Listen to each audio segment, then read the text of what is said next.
नमस्ते बच्चों, मेरा नाम लकी आहूजा है और मैं आपको कक्षा 12 के समाजशास्त्र का अध्यापन करवा रही हूँ।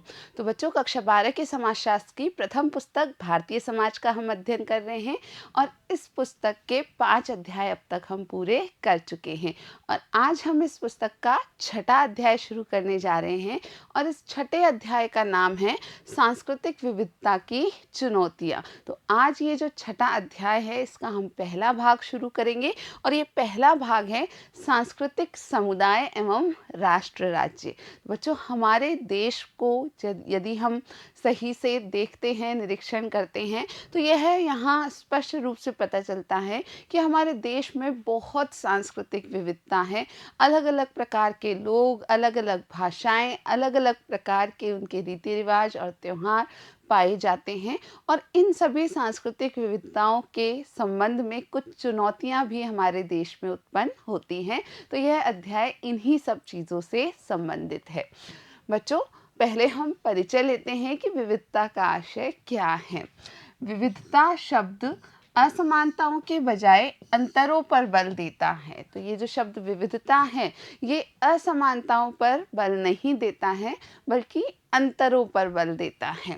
जब हम यह कहते हैं कि भारत एक महान सांस्कृतिक विविधता वाला राष्ट्र है, तो हमारा तात्पर्य यह होता है कि यहाँ अनेक प्रकार के सामाजिक समूह एवं समुदाय निवास करते हैं। तो जब भी हम कहते हैं कि हमारा देश एक महान राष्ट्र है जिसमें कि विविध सांस्कृतिक तत्व पाए जाते हैं या बहुत सांस्कृतिक विविधता पाई जाती है, तो हमारा आशय यही होता है कि हमारे देश में अलग अलग सामाजिक समूह और समुदाय मिलजुल करके रहते हैं।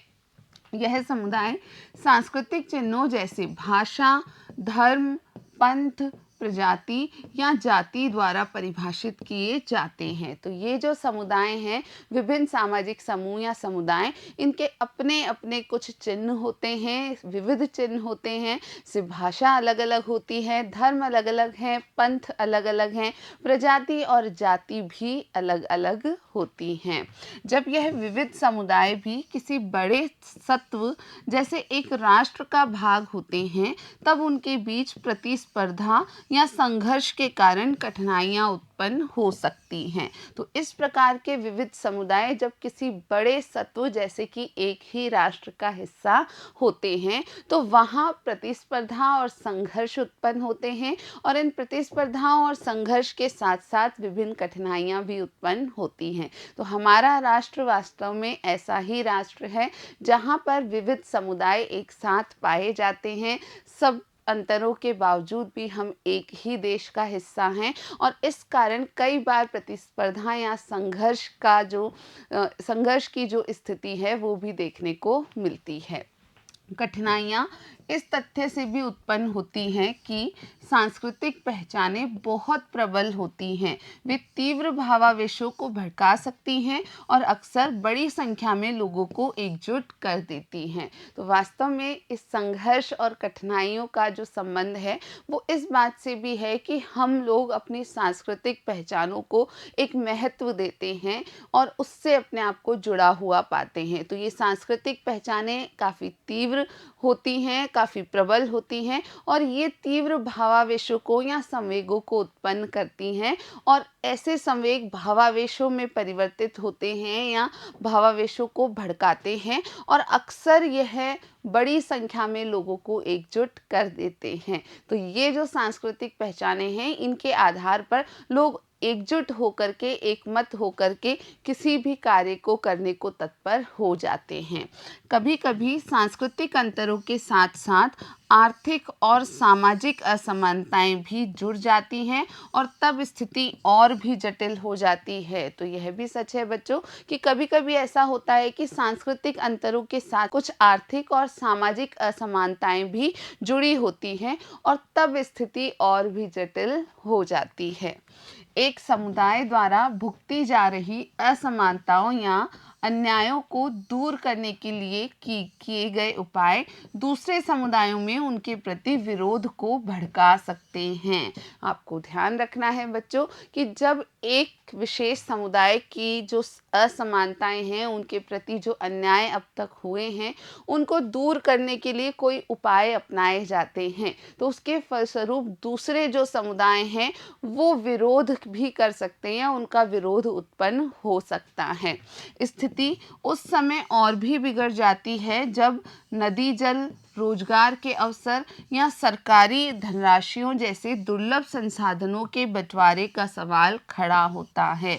तो यह स्थिति और जटिल हो जाती है और दुर्लभ हो जाती है। कब? जब इस प्रकार के संसाधनों का बंटवारा होता है, जैसे नदी जल, जैसे रोजगार के अवसर या सरकारी धनराशि का जो बंटवारा है, इन सब के समय ये जटिलताएं, ये कठिनताएं जो हैं सांस्कृतिक विभिन्नताओं की, वो और भी अधिक बढ़ जाती हैं।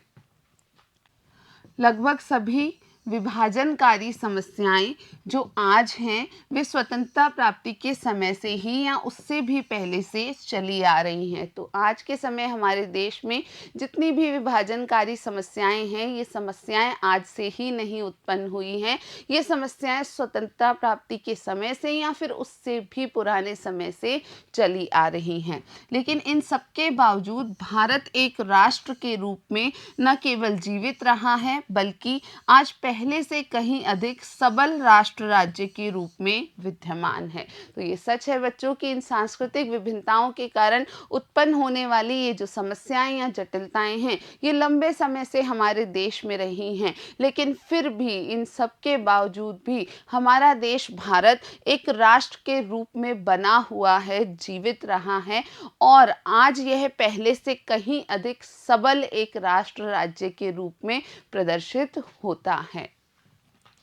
भारत में यद्यपि लोगों तथा संस्कृतियों के बीच विद्यमान विविधताएं अनेक प्रकार की कठोर चुनौतियां प्रस्तुत करती हैं, फिर भी भारत की स्थिति अन्य अधिकांश राष्ट्रों की तुलना में कुल मिलाकर काफ़ी अच्छी है। तो ये जो हमारे देश की स्थिति है कि यहाँ पर लोगों और संस्कृतियों के बीच कई सारी विविधताएं या विभिन्नताएं विद्यमान हैं और इसके फलस्वरूप कठोर चुनौतियां या समस्याएं उत्पन्न होती हैं। ये चुनौतियां या ये समस्याएं होने के बावजूद भी कई अन्य राष्ट्रों की तुलना में हमारे देश की स्थिति काफ़ी अच्छी है। दूसरी ओर हमारी कुछ खास कमजोरियां भी हैं। तो हमारे देश की खास बात ये है कि इतनी चुनौतियां होने के बावजूद भी ये आज एक राष्ट्र बना हुआ है। लेकिन हमारे देश की स्थिति की हम बात करें तो हमारी कुछ खास कमजोरियां हैं जो अन्य राष्ट्रों में नहीं पाई जाती। इनमें काफ़ी सुधार किया जा सकता है, इसलिए भविष्य की चुनौतियों का सामना करने के लिए हमें बहुत श्रम करना होगा और ये जो हमारी कमजोरियां हैं इनमें हम सुधार कर सकते हैं। तो इन सभी कमजोरियों में सुधार किया जा सकता है, लेकिन भविष्य में जो भी चुनौतियां उत्पन्न हो सकती हैं उन चुनौतियों का सामना करने के लिए हमें अत्यधिक कठिन परिश्रम या श्रम करना होगा। सांस्कृतिक समुदाय एवं राष्ट्र राज्य। अब हम बात करते हैं कैसे सांस्कृतिक समुदाय और राष्ट्र राज्य एक दूसरे से जुड़े हुए हैं। लोगों के लिए जाति, जनजातीय समूह, क्षेत्र या धर्म जैसी सांस्कृतिक पहचानों पर आधारित समुदायों का सदस्य होना क्यों ज़रूरी है? तो ऐसा क्यों है कि सभी लोग किसी न किसी जाति, जनजातीय समूह, धर्म आदि के हिस्से होते हैं, इन सांस्कृतिक पहचानों को अपने साथ सम्मिलित करते हैं। क्यों ऐसा ज़रूरी है? जब किसी को अपने समुदाय के प्रति कोई खतरा, अपमान या अन्याय होता दिखाई देता है तो उसकी भावनाएं इतनी अधिक क्यों भड़क उठती हैं? तो ये प्रश्न ऐसे प्रश्न हैं जिन पर सोचना आवश्यक है कि क्यों ऐसा होता है कि जब किसी को ऐसा लगता है कि मेरे समुदाय के प्रति किसी प्रकार का अन्याय हो रहा है, अपमान किया जा रहा है या खतरा उत्पन्न हो रहा है, तो उस स्थिति में उस व्यक्ति की भावनाएं इतना अधिक क्यों भड़क उठती हैं। इस प्रकार भड़काई गई भावनाएं राष्ट्र राज्य के लिए समस्याएं क्यों पैदा कर देती हैं, और ये जो भावनाएं जो किसी विशेष समुदाय का हिस्सा होने के नाते लोगों में भड़कती हैं, ये भावनाएं राष्ट्र राज्य के लिए क्यों और कैसे समस्या पैदा कर सकती हैं। तो इन सभी प्रश्नों को जानने के लिए हमें सामुदायिक पहचान के महत्व को समझना होगा। तो सामुदायिक पहचान का क्या महत्व है वास्तव में, क्यों यह लोगों को इतना अधिक जोड़ती है या अपने समूह से, अपने समुदाय से संबंधित करती है, ये जानना आवश्यक है। इस संसार में अपना अस्तित्व सक्रिय बनाए रखने के लिए प्रत्येक मनुष्य को एक स्थायी पहचान की ज़रूरत होती है। तो वास्तव में इस संसार में हमें या हर व्यक्ति को अपने अस्तित्व को सक्रिय बनाए रखने के लिए एक स्थायी पहचान की आवश्यकता होती है। हमारा समाजीकरण जिस तरीके से हुआ है या विभिन्न अर्थों में हमें हमारे निकटवर्ती परिवारों अथवा हमारे समुदाय द्वारा समाज में किस प्रकार रहना सिखाया गया है, इसकी वजह से हम इनमें से अनेक प्रश्नों के उत्तर देने में सक्षम होते हैं। तो वास्तव में जिस प्रकार किसी व्यक्ति का समाजीकरण हुआ है, यानी किस समाज विशेष में, किस परिवार में उसे चीज़ें बताई गई हैं, सिखाई गई हैं, तो कैसा पालन पोषण हुआ है किसी व्यक्ति का, उसके निकटवर्ती जो लोग हैं उन्होंने उसे क्या बताया है, क्या सिखाया है, ये सारी जो बातें हैं ये वास्तव में इस प्रश्न का जवाब देती हैं कि क्यों सामुदायिक पहचान हमारे लिए इतना बड़ा महत्व रखती है।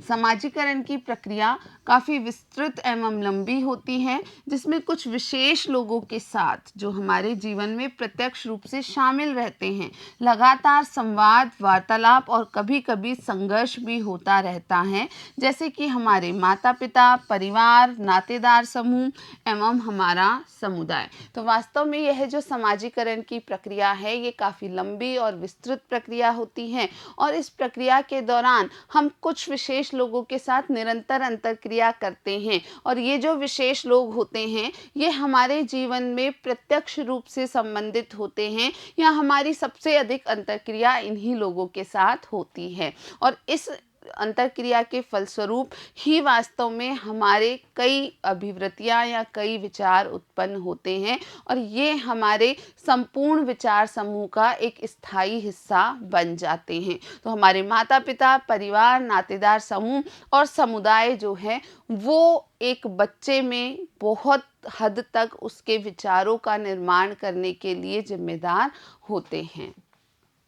हमारा समुदाय हमें भाषा, मातृभाषा और सांस्कृतिक मूल्य प्रदान करता है, जिनके माध्यम से हम विश्व को समझते हैं। तो वास्तव में हम जिस समुदाय से संबंध रखते हैं वह समुदाय ही हमें भाषा, विशेषकर हम बात करें मातृभाषा की, और सांस्कृतिक मूल्यों को प्रदान करता है। यानी हर व्यक्ति विशेष की जो मातृभाषा है और जो उसके सांस्कृतिक मूल्य हैं वो उसके समुदाय से ही संबंधित होते हैं, और इसी के माध्यम से यानी इस मातृभाषा और इस सांस्कृतिक मूल्यों के महत्व के माध्यम से ही हम संपूर्ण विश्व के प्रति अपना नज़रिया बनाते हैं या उसे समझने का प्रयास करते हैं।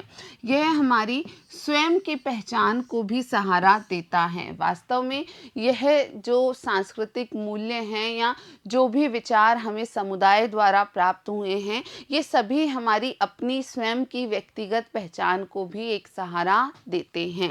सामुदायिक पहचान जन्म तथा अपने पर आधारित होती है, न कि किसी अर्जित योग्यता या उपलब्धि के आधार पर। तो यह भी सत्य है बच्चों, बिल्कुल समझने की बात है कि यह जो सामुदायिक पहचान है कि हम किसी समुदाय विशेष से संबंध रखते हैं, वह समुदाय मेरा समुदाय है, इस पहचान का आधार सिर्फ हमारा उस समुदाय में जन्म और हमारा अपनेपन का जुड़ाव होता है, ना कि कोई अर्जित योग्यता या उपलब्धि के आधार पर हम उस समुदाय का हिस्सा बनते हैं।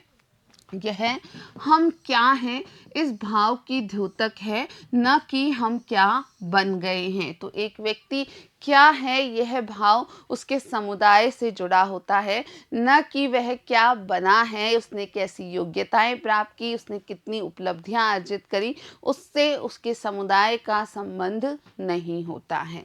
किसी समुदाय में जन्म लेने के लिए हमें कुछ नहीं करना होता। यह बिल्कुल समझने की बात है बच्चों कि किसी भी समुदाय में जन्म लेना हमारे हाथ की बात नहीं है, या हम कुछ करके किसी समुदाय विशेष में जन्म नहीं लेते हैं। यह एक प्राकृतिक प्रक्रिया के रूप में घटित होता है। सच तो यह है कि किसी परिवार या समुदाय अथवा देश में जन्म लेने पर हमारा कोई वश नहीं है। बिल्कुल यह सत्य है कि किसी भी व्यक्ति का इस बात पर वश नहीं है कि वह किस परिवार में, किस समुदाय या किस देश में जन्म पा रहा है। इस प्रकार की पहचानें प्रदत्त कही जाती हैं, अर्थात ये जन्म से निर्धारित होती हैं और संबंधित व्यक्तियों की पसंद या नापसंद इसमें शामिल नहीं होती है। तो ये जो हमारी पहचानें हैं, जो जन्म से संबंधित हैं, यानी हमने कहाँ जन्म लिया है वहीं से निर्धारित हो जाती हैं। ये पहचानें प्रदत्त पहचानें कही जाती हैं और ये व्यक्ति की स्वयं की पसंद नापसंद से संबंधित नहीं होती हैं। लोग उन समुदायों से संबंधित होकर अत्यंत सुरक्षित एवं संतुष्ट महसूस करते हैं जिनमें उनकी सदस्यता पूरी तरह आकस्मिक होती है। और वास्तव में हम लोग या सभी लोग उन समुदायों से संबंधित होकर काफ़ी सुरक्षित और काफ़ी संतुष्ट महसूस करते हैं जिन समुदायों से जुड़ना वास्तव में बिल्कुल आकस्मिक है। उनके खुद की पसंद नापसंद या इच्छा का उससे कोई संबंध नहीं होता। हम अक्सर ऐसे समुदाय के साथ अपनी पहचान मजबूती से स्थापित कर लेते हैं जिसकी सदस्यता के योग्य होने के लिए हमने कोई प्रयास नहीं किया, कोई परीक्षा पास नहीं की, कोई कुशलता या योग्यता प्रदर्शित नहीं की। तो हम अक्सर ऐसे समुदाय के साथ अपनी पहचान को जोड़ लेते हैं या अपनी पहचान को बहुत मजबूती से संबंधित कर लेते हैं जिस समुदाय से जुड़ने के लिए या उसकी सदस्यता प्राप्त करने के लिए हमने कोई परीक्षा पास नहीं करी, हमने किसी प्रकार की कुशलता या योग्यता अर्जित नहीं करी, हमने किसी प्रकार के प्रयास या ऐच्छिक रूप से कोई कार्य उस समुदाय का हिस्सा बनने के लिए नहीं किया। अधिकांश प्रदत्त पहचानें इतनी पक्की होती है कि उन्हें हिलाया नहीं जा सकता। भले ही हम उन्हें अस्वीकार करने की कोशिश करें, तब भी दूसरे लोग शायद उन्हीं चिन्हों से जोड़कर हमारी पहचान करते रहेंगे। वास्तव में ये जो प्रदत्त पहचानें हैं, ये काफ़ी पक्की होती हैं। इतनी पक्की होती हैं कि इन्हें बदला या इन्हें हिलाया नहीं जा सकता। और भले ही कोई स्वयं उन्हें अस्वीकार करने की कोशिश करे, लेकिन जो दूसरे लोग हैं वो उस व्यक्ति विशेष की पहचान उस समुदाय विशेष से उसकी प्रदत्त पहचान के आधार पर ही करते रहते हैं। संभवतः इस आकस्मिक शर्त रहित अथवा लगभग अनिवार्य तरीके से संबंधित होने के कारण ही हम अक्सर अपनी सामुदायिक पहचान से भावात्मक रूप से इतना गहरा जुड़े होते हैं। संभवतः ये जो आकस्मिक शर्त रहित या अनिवार्य तरीके से हमारी पहचान बनी है, ये सामुदायिक पहचान बनी है और इससे हम बहुत भावनात्मक रूप से इसी कारण जुड़े रहते हैं। सामुदायिक संबंधों, परिवार, नातेदारी, जाति, नृजातीयता, भाषा, क्षेत्र या धर्म के बढ़ते हुए और परस्पर व्यापी दायरे ही हमारी दुनिया को सार्थकता प्रदान करते हैं और हमें एक पहचान प्रदान करते हैं कि हम कौन है। तो वास्तव में ये जो हमारे सामुदायिक संबंध हैं, जैसे कि परिवार, नातेदारी, जाति, प्रजाति, भाषा, क्षेत्र या धर्म, ये सभी वास्तव में इन सबका आपसी संबंध और इनका जो परस्पर व्याप्त होना है, ये ही हमारी दुनिया को एक सार्थकता प्रदान करते हैं, हमारे खुद के अस्तित्व को एक सार्थकता प्रदान करते हैं और हमें एक पहचान का एहसास कराते हैं कि हम कौन हैं। इसीलिए लोग अक्सर उस समय भावुक होकर अथवा कभी हिंसापूर्वक भी अपनी प्रतिक्रिया दिखाते हैं जब उन्हें अपनी सामुदायिक पहचान को कोई खतरा दिखाई देता है। और यही कारण है कि अक्सर लोग भावुक होकर या विशेषकर हिंसापूर्वक रूप से प्रतिक्रिया करते हैं जब भी उन्हें लगता है कि उनकी जो सामुदायिक पहचान है या जिस समुदाय से वो संबंध रखते हैं उस समुदाय पर किसी भी प्रकार का कोई खतरा उत्पन्न हुआ है। अब बच्चों, आपको एक छोटा सा क्रियाकलाप करना है इन सारी बातों को समझने के लिए कि कैसे ये सामुदायिक पहचानें हमारे लिए एक बहुत बड़ा महत्व रखती हैं। हमारी पहचान को रूप प्रदान करने वाले सामुदायिक संबंधों के बढ़ते हुए दायरों को अधिक स्पष्ट रूप से समझने के लिए आप एक खेल के रूप में एक छोटा सा सर्वेक्षण कर सकते हैं। तो आपको एक छोटा सा सर्वेक्षण करना है जो बिल्कुल खेल के रूप में आप कर सकते हैं। अपने सहपाठियों या अन्य मित्रों का साक्षात्कार लीजिए। साक्षात्कार देने वाले प्रत्येक व्यक्ति को इन 2 प्रश्नों के उत्तर देने के लिए 4 मौके दीजिए। तो आपको 2 प्रश्न पूछने हैं हर व्यक्ति का जिसका आप साक्षात्कार ले रहे हैं। आप अपने सहपाठियों का या आपके अन्य मित्रों का साक्षात्कार ले सकते हैं। तो 2 प्रश्न कौन से हैं? पहला प्रश्न है मैं कौन हूँ, और दूसरा प्रश्न है दूसरे मेरी पहचान के बारे में क्या सोचते हैं। तो ये 2 प्रश्न आपको प्रत्येक व्यक्ति से जिसका आप साक्षात्कार लेंगे उससे पूछने हैं, और इन 2 प्रश्नों के जवाब देने के उन्हें कुल 4 मौके देने हैं।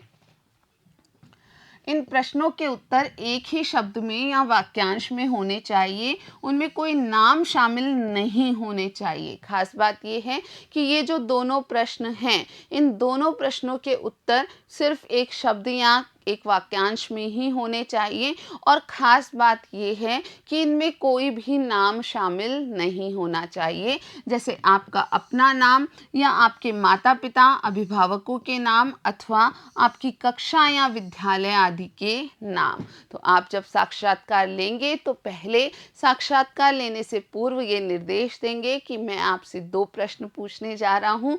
इन दोनों प्रश्नों के उत्तर देने के आपको 4 मौके दिए जाएंगे। आप 4 बार उत्तर दे सकते हैं, लेकिन प्रश्न का उत्तर एक शब्द में या वाक्यांश में ही देना है। और ख़ास बात ये याद रखनी है कि प्रश्न के जवाब में आप अपना नाम, अपने माता पिता का नाम, अपने विद्यालय आदि का नाम नहीं ले सकते। साक्षात्कार अकेले में आप ही लें, अर्थात बाद में साक्षात्कार देने वाले अन्य उम्मीदवार वहां उपस्थित न हों और वे आपके प्रश्नों तथा उत्तरों को सुन न सके। तो जब भी आप साक्षात्कार लेंगे तो आपके समक्ष सिर्फ साक्षात्कार देने वाला व्यक्ति उपस्थित होना चाहिए, यानी अन्य लोग जो जिनका आप बाद में साक्षात्कार लेने वाले हैं वे वहां उपस्थित नहीं होने चाहिए। प्रत्येक व्यक्ति का साक्षात्कार एक ही बार लिया जाना चाहिए, अर्थात अलग अलग लोग एक ही व्यक्ति का साक्षात्कार न लें। तो प्रत्येक व्यक्ति का जिसका आप साक्षात्कार लेने वाले हैं उसका एक ही बार साक्षात्कार लेना है, यानी उस एक ही व्यक्ति का कई बार साक्षात्कार नहीं लिया जाना है। आप साक्षात्कार देने वालों से प्राप्त उत्तरों का अभिलेख तैयार कर लें और बाद में उनका विश्लेषण करें। तो वास्तव में आपको ऐसे जितने भी लोगों के आप साक्षात्कार लें, जितना संभव हो 10, 15, 20, उन सबके साक्षात्कार लेने के बाद आप एक अभिलेख तैयार कर लें और बाद में उन सभी के उत्तरों का विश्लेषण करें। किस प्रकार की पहचानों को प्रधानता दी गई, सर्वाधिक लोगों ने अपनी पहली पसंद क्या बतलाई, अक्सर अंतिम पसंद क्या थी, क्या उत्तरों के कोई विशेष स्वरूप थे। तो आपको उन सभी उत्तरों में इस बात का विश्लेषण करना है कि किस प्रकार की पहचानों को उन सभी उत्तरदाताओं ने महत्व दिया है। सर्वाधिक लोगों ने पहला उत्तर या पहली पसंद के रूप में क्या उत्तर दिया, अक्सर अंतिम पसंद क्या थी, क्योंकि आपने 4 मौके दिए हैं तो उन 4 में से अंतिम पसंद किस उत्तर के रूप में आई और साथ के साथ क्या उत्तरों का कोई विशेष स्वरूप आपके सामने प्राप्त हुआ। मैं कौन हूँ और दूसरे मेरी पहचान के बारे में क्या सोचते हैं, इन दोनों प्रश्नों के उत्तरों में क्या बहुत अधिक अंतर था, थोड़ा सा अंतर था अथवा बिल्कुल अंतर नहीं था। तो आपको यह भी जांचना है कि ये जो दो प्रश्न थे, मैं कौन हूँ और दूसरे मेरी पहचान के बारे में क्या सोचते हैं, इन दोनों प्रश्नों के जो उत्तर प्राप्त हुए, क्या उनमें थोड़ा सा अंतर था या उनमें बहुत ज़्यादा अंतर व्याप्त था। प्रदत्त पहचानों और सामुदायिक भावना की एक दूसरी विशेषता यह होती है कि वे सर्वव्यापी होती है। ये खास बात ज़रूर याद रखें बच्चों कि जब हम प्रदत्त पहचानों की और सामुदायिक भावना की बात करते हैं तो इनकी एक बड़ी विशेषता ये है कि ये सर्वव्यापी होती हैं, यानी सभी जगह पाई जाती हैं। प्रत्येक व्यक्ति की एक मातृभूमि होती है, एक मातृभाषा होती है, उसका एक परिवार होता है और निष्ठा भी होती है। हम जानते हैं कि कोई भी व्यक्ति जिसका जन्म हुआ है वहाँ किसी स्थान विशेष पे जन्म उसका हुआ होता है, अर्थात उसकी एक मातृभूमि होती है, साथ ही उसकी एक मातृभाषा होती है, उसका एक परिवार होता है और उसकी अपनी एक निष्ठा भी होती है। हो सकता है कि यह बात प्रत्येक व्यक्ति पर पूरी तरह लागू न होती हो, पर आम तौर पर ऐसा होता है और हम सब अपनी अपनी पहचानों के प्रति समान रूप से प्रतिबद्ध एवं वफादार होते हैं। तो कोई ऐसा अपवाद हो सकता है या कुछ व्यक्ति हो सकते हैं जो इस प्रकार की प्रदत्त पहचानों को स्वीकार ना करते हों, जिन पर ये बातें पूरी तरह लागू ना होती हो, पर फिर भी आम तौर पर हम सब अपनी अपनी इन प्रदत्त पहचानों से अपने आप को संबंधित भी करते हैं, इनसे प्रतिबद्ध और वफादार भी रहते हैं।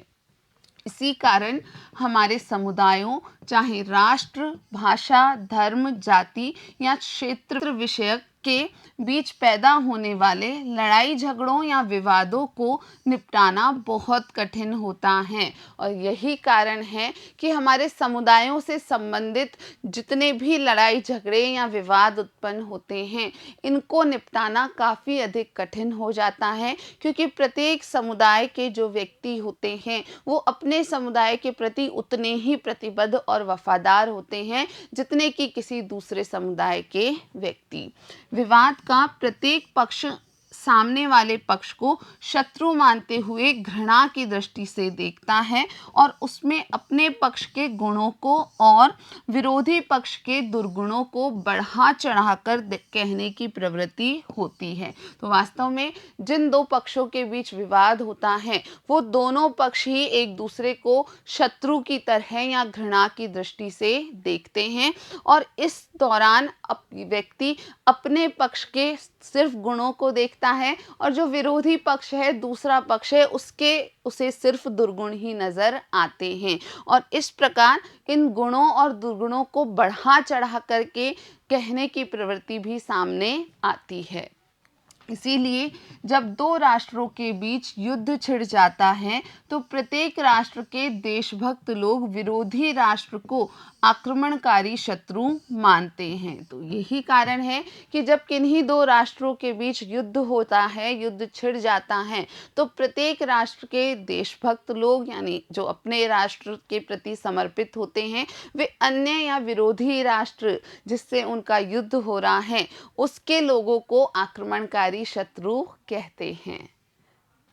प्रत्येक पक्ष यह विश्वास करता है कि हम सच्चे हैं और परमेश्वर हमारे साथ हैं। तो ऐसी युद्ध की स्थिति में दोनों पक्षों में से प्रत्येक पक्ष यही मानता है कि हम सच्चे हैं और ईश्वर हमारे साथ है।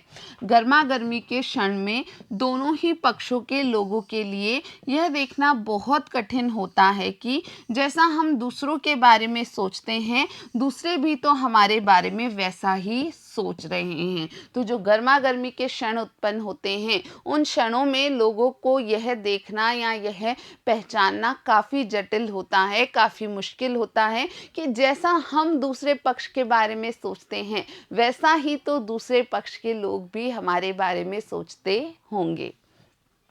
यह एक सामाजिक तथ्य है कि कोई भी देश या समूह अपने नागरिकों या सदस्यों को असत्य, अन्याय अथवा असमानता के लिए संघर्ष करने को प्रोत्साहित नहीं करता। अर्थात प्रत्येक देश या समूह हमेशा सत्य, न्याय, समानता के लिए ही लड़ता है। तो यह बिल्कुल एक सामाजिक तथ्य है कि कोई भी राष्ट्र हो, कोई भी समूह हो, वह अपने नागरिकों या अपने सदस्यों को कभी भी यह नहीं कहता है या यह प्रदर्शित नहीं करता है कि हम असत्य, अन्याय और असमानता के लिए संघर्ष कर रहे हैं, बल्कि यह कह के प्रोत्साहित करता है कि हम सत्य, न्याय, समानता के लिए लड़ रहे हैं, यानी हम अपनी जगह पर बिल्कुल सही हैं जबकि दूसरा पक्ष गलत है। इसका यह अर्थ नहीं होता कि प्रत्येक संघर्ष में दोनों पक्ष सही होते हैं अथवा कोई भी सही या गलत या सच्चा नहीं होता है। तो ये जो तथ्य है, इस सामाजिक तथ्य से हम यह नहीं मान सकते हैं कि हर संघर्ष में दोनों पक्ष सही होते हैं या कोई भी सही या गलत या सच्चा नहीं होता है। जो सत्य है वो किसी भी पक्ष को अपनी तरीके से देखने का नज़रिया होता है। वास्तव में उनमें से कोई एक पक्ष सही या कोई एक पक्ष गलत हो सकता है, लेकिन इन संघर्षों के दौरान दोनों पक्ष अपने आप को अपनी जगह सही ठहराते हैं। तो बच्चों, ये हमारा आज का जो भाग है, भाग 1 अध्याय 6 का, वो यहाँ समाप्त होता है। इस भाग में हमने जाना कि सांस्कृतिक विविधता वास्तव में होती क्या है और कैसे हमारी जो समुदाय से संबद्धता है वो हमारी प्रदत्त पहचान को उत्पन्न करती है और क्यों लोग अपनी इन प्रदत्त पहचानों से अपने आप को इतना संबंधित करते हैं। तो हम अपने इस अध्याय को अगले भाग में भी जारी रखेंगे। आज के लिए इतना ही। वीडियो देखने के लिए आप सभी का बहुत बहुत धन्यवाद।